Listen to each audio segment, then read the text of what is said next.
হচ্ছে এরকম ভূমিকম্প আমাদের এর আগে দেখা হয়নি।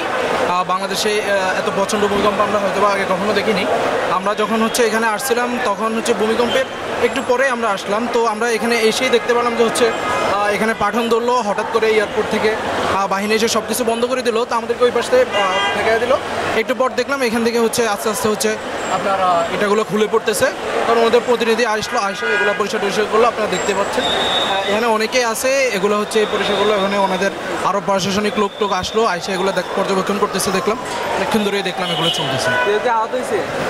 আহত হতে তেমন কারণ হচ্ছে যখন হচ্ছে এটা পাঠনটা তুললো তখনই সবাইকে সরিয়ে দেওয়া হয়েছে এখান থেকে, তো যার কারণে হচ্ছে কারো কোনো ধরনের সমস্যা হয় নাই।